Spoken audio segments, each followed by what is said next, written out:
Hello, I'm Monica Price and you're watching Cuppa TV. On today's show, I talk to two inspirational women who've made it their life's goal to help others. My first is Karen Ross, who set up a charity called Rosie's Helping Hands, following the sudden and random attack on her daughter Rosie. And the second is Stella Pettifer, winner of the Mayor's Civic Award, who for over 30 years has helped young and vulnerable families, giving them a chance to turn their lives around.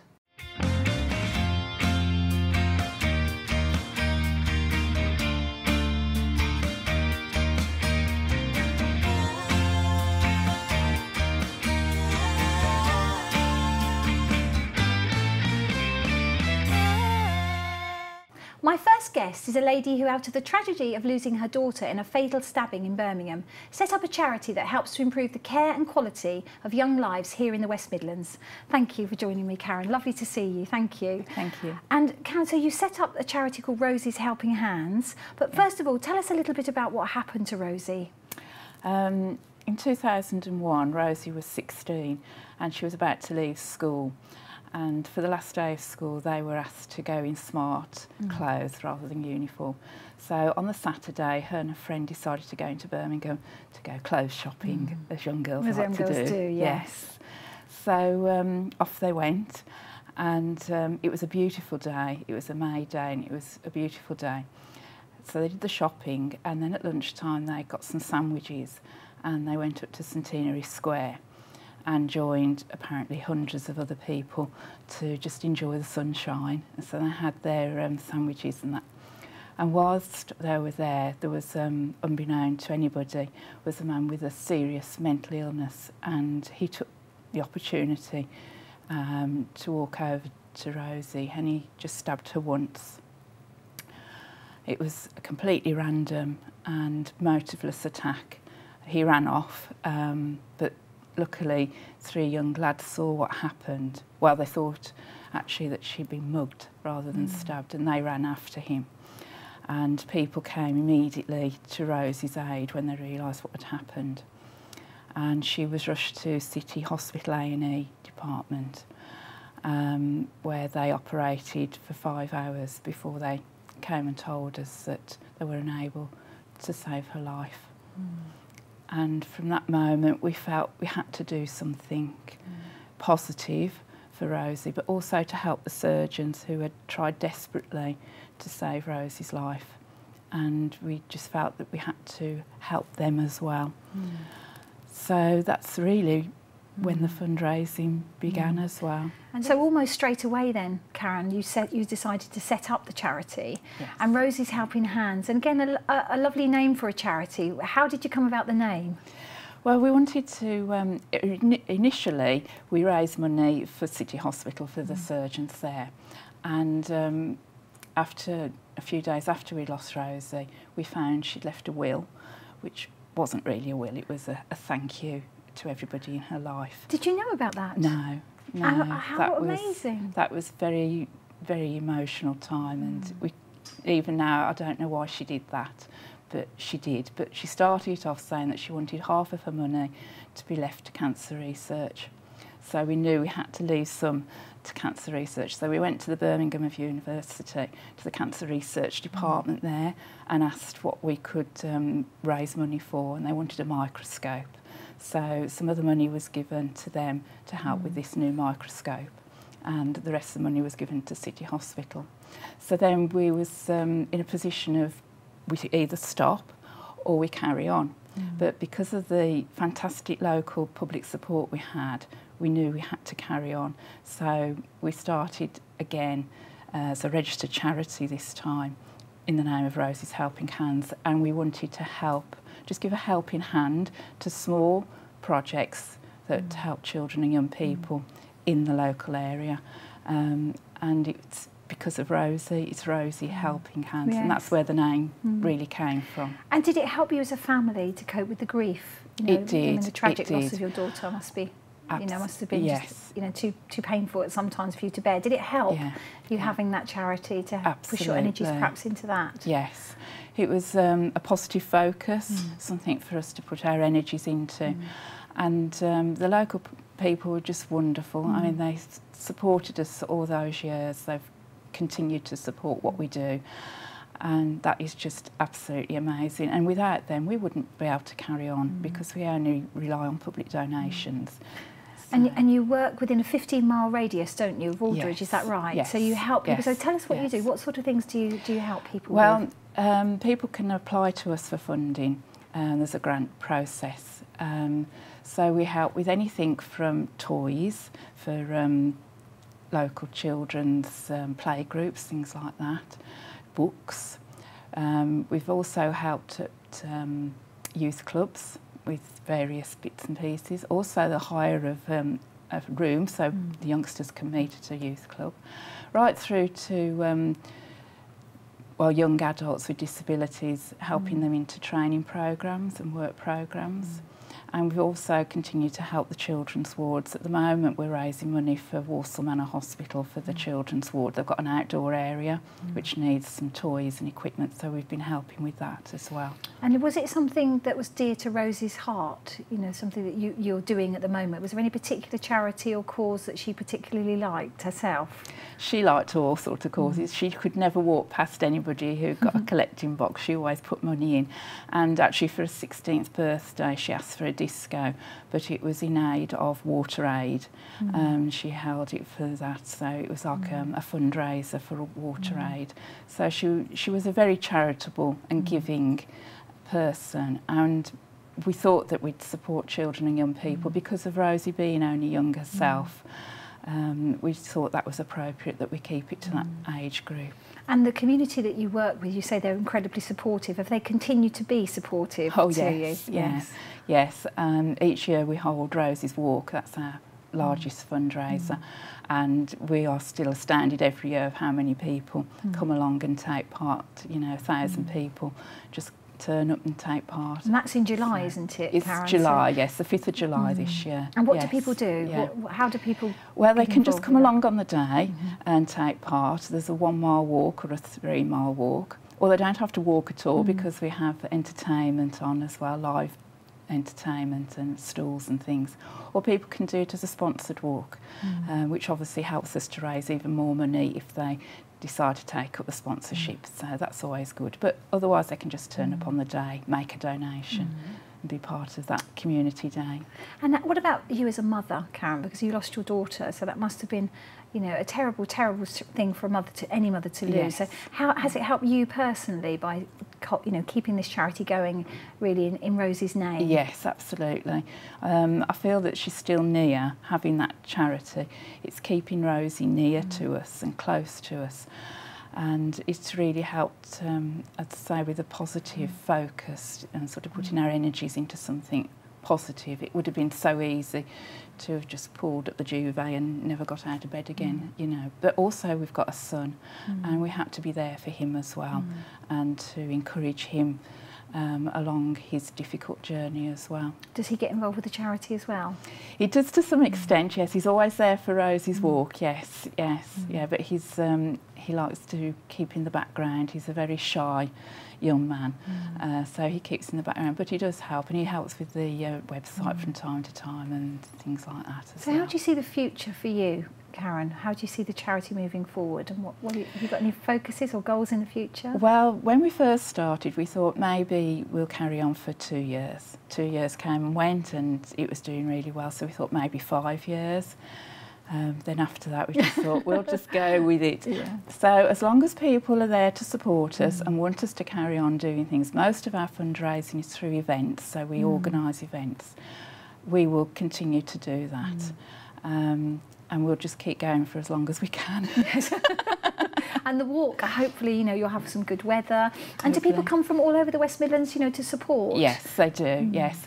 And a lot of people bring family, so it's a good way like a family getting day the family. Out. Yeah. Yes, so sometimes we get people who, one year we had a family and they had relatives in America and they were visiting at the time, so they came over, and I had my own pen friend from America. She's been over to take part in the walk, but it's very much bring the family together. And also it's a day for Rosie's friends. It's an important day to bring Rosie's friends together as well, because they're now all over the country, but it brings them back on that so special day. they come to the charity walk, do they? Yes, they do. And presumably some of them would have moved out of the area or even out of the West Midlands, so they come and come back. And because it must have been a terrible tragedy for them as well. Oh yes, and it's affected them, you know, especially. They were only 16 at the time, and it was a shock to them. So yes, it's affected them, yes, very much so. And a lot have their own families now. They're married and they have their own families, and they bring them with them as well, which is lovely to see. So it's kind of a celebration, really, then, of Rose's life. Do you make that sort of charity walk? Is that the kind of day when you celebrate Rose's life? It is, yes, really? Yeah. And we've always celebrated Rose's life because she was such a happy, outgoing person. That's the only way. Everything is like that. We're not morbid or looking inwards. It's always looking for the positive and keeping Rose's memory alive that way. Oh, that's lovely. Well, thank you so much for joining me today, Karen. It's been a pleasure to meet you. Thank you. Yeah. We're going to take a quick break now, so come back and join us again in a minute.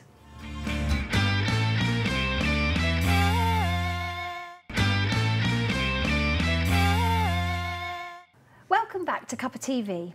I'm now joined by a lady who has won a Mayor's Civic Award and spent most of her days working in the community, particularly working with vulnerable young families, providing support and help where she can.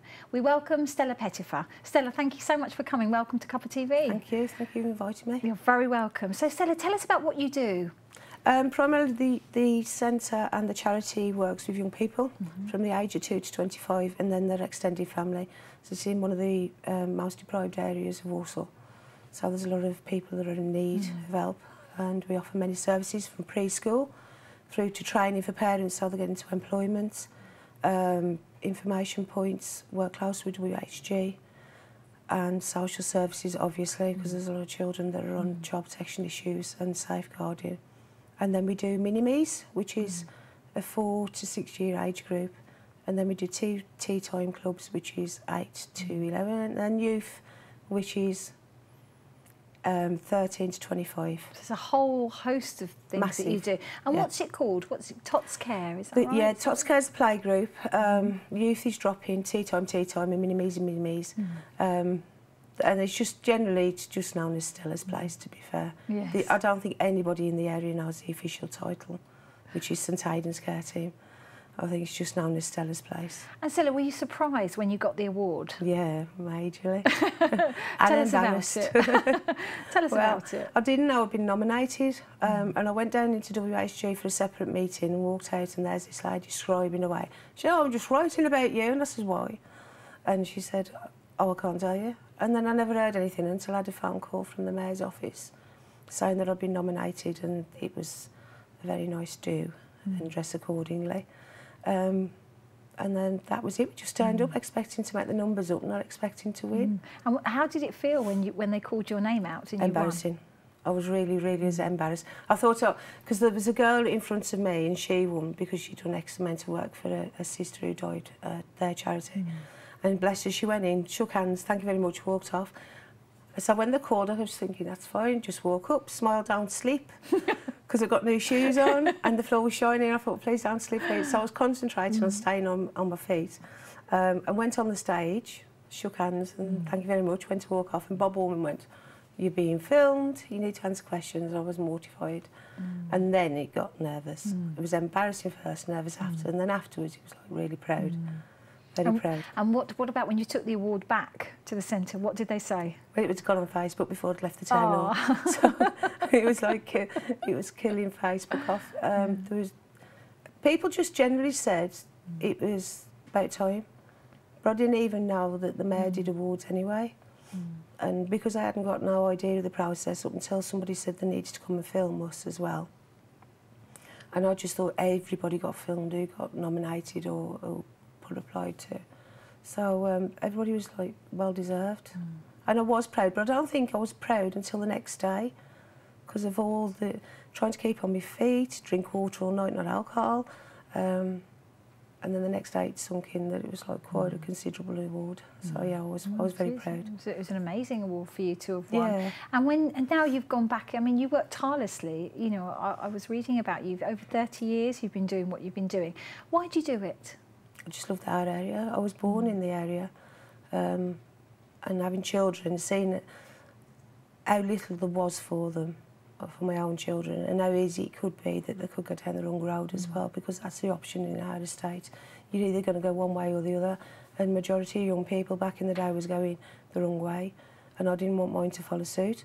So when the local vicar asked me to do a parent and toddler group a week, and that would be it. Just one a week? One a week, yeah. one a week.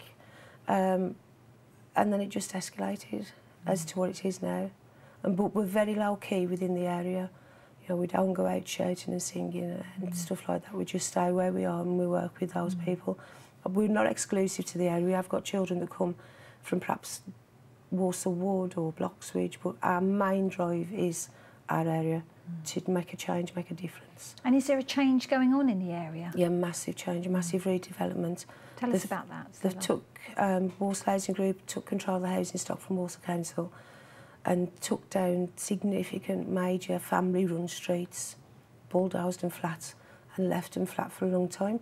So they dispersed and broke up the family-led streets and they dotted here, there and everywhere. And now they're just regenerating, now putting new buildings in, new properties, from houses to flats to one-bed apartments. And it is a massive change, and it's a massive change for us all to cope with. Is that important, do you think, to the area, though? It is important. It was heartbreaking when they dismantled the whole area down, but the one street in particular, Shakespeare, which is the back of where we are, that was a no-go for police, for fire, for ambulance. Any emergency services wouldn't go down there.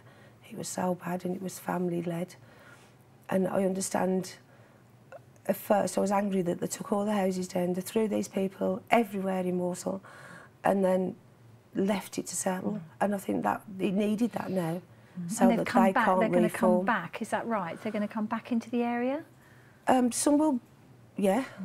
Some will and some won't. Some have now, it's been like 3-4 years. They've established somewhere else and they've broke the control as well, which was important because there was family-led streets, there was run by families. And that has a detrimental aspect to living on the area when you're up against hard families. So, is there any significant difference you've seen, you know, working so tirelessly throughout all these years? Stella, is there any significant differences you've seen between what was happening 20 years ago, 10 years ago, to what's happening now? Yeah, we can track. We never have to tick boxes to fill numbers in because we're a charity and we solely rely on getting money in ourselves. And so we work with. We don't have a massive youth club. We have a minibus. So our aim is always to take the youth off, away from the estate, show them something different, a different pattern, a different way of living. And it doesn't cost a fortune just to put diesel in, take them into open spaces where they can burn it off. And so we can track the 14 kids that we work for, because we've only ever worked with a handful of youth, and we can track them. And we know that we have made a massive difference in comparison to some that we haven't worked with. So we can see where we've made a difference and the change. And we're a firm believer that depending on the welfare state is not good. So getting them out of worklessness into work, that's our aim, and we do that in bigger picture now, much bigger picture. Do you provide training as well as practical, so practical help and support you provide? Yeah, we can access training, placements, and target the ringleaders basically, and try and change the way they live, and to see that, you know, crime. Oh, okay, it might get you a nice Mercedes or it might get you a nice car, but you'd always have over your back to see who's coming knocking at your door to take your power away. So that's where we started, that's where we targeted, and it is working, it is making a difference. And is there any one family that you've worked with that's kind of remained in your heart? Many, to be fair, many. There's one family I'm working with at the minute that is so time-consuming, but hopefully the end will be good. It's just changing what has been a cycle of, well, my mum did it this way, my nan did it this way, my granddad, and look, we're all fine. Well, until you see another family, you can't begin to realise how unfine you are, and they are taking a lot of time to change for the better of the children. Yeah, many families stick in my heart there, lots. Yeah. And will you continue to work with the charity, Stella? Do you see yourself doing anything else? No, I can't see it. It's too... Is it your life? Yeah, it's fun. it's fun. I live on the area that we work. We all do. We all live the same estate. Although it's sometimes when you're supposed to be having time off and your door's knocking for a problem, you get a bit, you think, oh, give me a day. But then it is us. If we've got to live there, so whatever you do to make it better, we only benefit from it in the long run anyway. And I can't see me now. I've been offered jobs, and have you turned them down? Yeah. Yeah. Do you just happy to continue to do what you do? Yeah. And would you like to be into politics? No. No. Many different career options have come, and it's just probably I'm a bit scared. Perhaps I'm not going to be able to work and be successful out of our area, and it might be the unknown that I'm afraid of. But no, I think that they'll literally do the funeral from the centre when I die. I reckon they'll take me off in the box. So, so I have seen no alternatives. And what are you doing at the moment? Is there any special event or anything that you're doing at the moment? We're doing, alongside with WHG, we do work close with WHG, and they have, to be fair, they've kept us open on a couple of occasions. They've helped us with funding because they have their own charitable arm as well. And because of the regeneration, and before things are set in stone, there's a big consultation day at the centre and onto the field at the back, so that the locals can put their say and opinions on where parks should be placed. And well, Stella, it's been an absolute pleasure to talk to you. Thank you so much for coming on Cuppa TV. Thank you. So that's it for today. I'd like to thank my guests Karen Ross and Stella for joining me. Please do get in touch with us either on Facebook or Twitter at Big Centre TV, or you can email the show. Come back and join us again soon, and thanks for watching. Bye-bye.